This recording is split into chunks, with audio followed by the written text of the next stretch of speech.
BML came into existence in 1964, and since then we have been serving the core sectors of the Indian economy as well as the defense forces. Primarily, we have been in the defense land systems and have supported the Indian Army with more than 9,000 high mobility vehicle platforms, which are used for many of our critical radar systems, weapon systems, strategic forces command.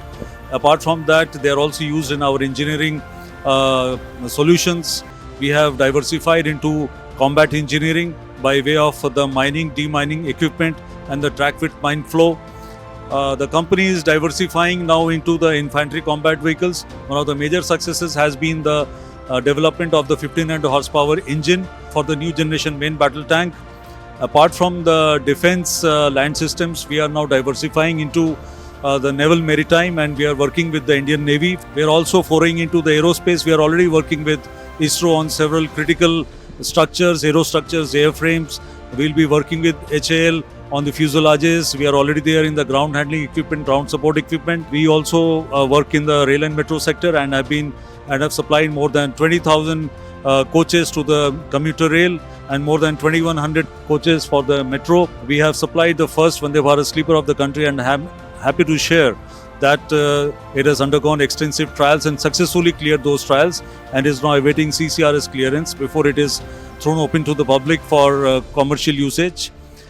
We are also developing the first bullet train of the country in collaboration with ICA, with the Indian Railway, as well as with National High Speed Rail Corporation, and it's an entirely Indian IP. In the sphere of earth moving equipment, we have been supporting the coal sector with more than 45% of our equipment in various mines deployed all over India. We have exported more than 1,300 equipment to various parts of the world. This Aero India offers a unique opportunity for various global leaders, various OEMs to find the suitable partners for the localization and Make in India initiatives.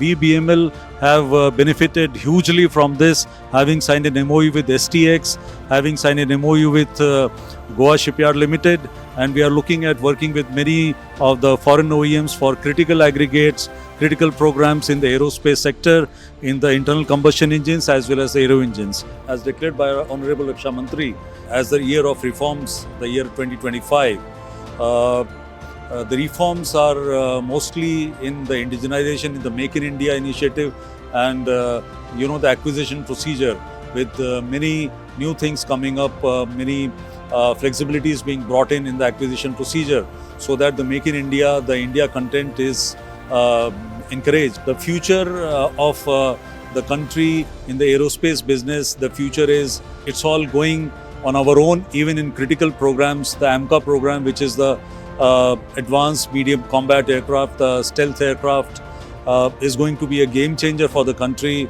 and DRDO is working on this project. Maybe 6-7 years down the line, we will be at par with the best in the world. The same I can say about the Aero Engine program, which is again a very ambitious program, and the Indian industry is geared up along with DRDO and our OEM who will be partnering us to develop an all-India and Indian IP as far as the aero engines are concerned. The future is very bright, and BML will be very happy to be associated with these initiatives in the aerospace sector.